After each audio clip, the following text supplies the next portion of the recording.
Eto guys, tuturo ko sa inyo kung paano tayo magbayad dito sa Digido or loan application. So dito, kailangan mong mag-login sa inyong account and then makikita nyo may babayarin po tayo dito na 5,004 and then dito nga pwedeng pay all now or pay part.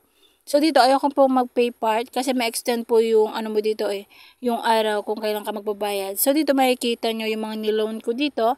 Na-approve po ako dito ng 3 beses. So, pang-apat ko na tong loan dito kay Digido. So, dito magbabayad tayo. I-tap natin itong Pay All Now, 5,004. So, dito, pwede tayo magbayad over the counter or ATM banking, online banking, or e-wallet. So, dito nga sa atin sa online banking, e-wallet tayo. Ito yung pagpipilian nyo kung saan kayo magbabayad. So, marami po tayo dyan. So, sa GCash po tayo. GCash bill payment, itap po natin yan. And then, dito nga guys, click the button below. Ay may mga instruction dito. Mapupunta yung instruction, mag-email sila sa inyo. Sisend nila yung instruction via email or mobile number. So, dito, email number natin. Yung nakalagay dito, itap natin itong send instruction. And then, may marireceive po tayo. Successful payment. Thank you, your payment has been received. So, dito, hindi pa tapos yan, guys. Punta tayo sa ating email address or Gmail account. Ito na nga, guys, makikita nyo, Dragon Pay. And then, may link po dito.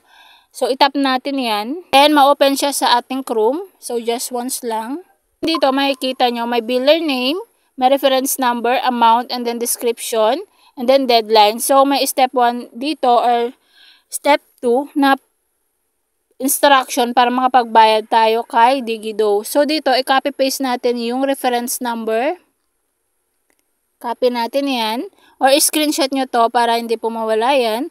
And then, dito nga guys, ito, open your GCash, mobile app, and then pay bills. And then, hanapin daw natin yung Dragon Loans. And then, indicate natin yung reference number. And then, yung amount. Ayan. So, screenshot muna natin. Open natin yung ating GCash account.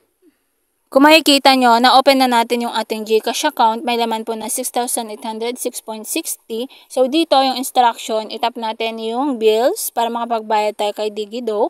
And then, tap natin yung loan. And then, hanapin natin yung Dragon Loans.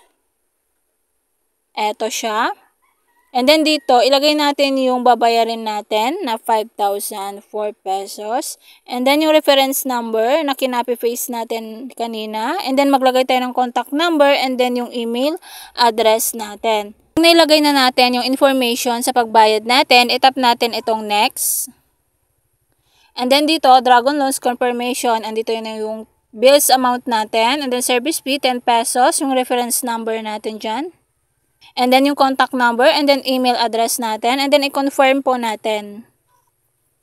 So, ito na yung resibo. Pwede nyo i-save or i-screenshot itong resibo natin na kay pagbayad kay Digido. So, nag-text naman na po si Digido natin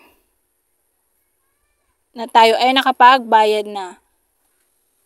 And then makikita nyo guys, dito sa ating Digido app ay nakapagbayad na tayo. Ayan guys, na-close na po yung inutang natin, nakapagbayad na tayo. So, pwede na ulit tayong mag-new loan dito kay Digido. So, yun lamang guys. Stay safe and healthy. God bless po. Bye-bye.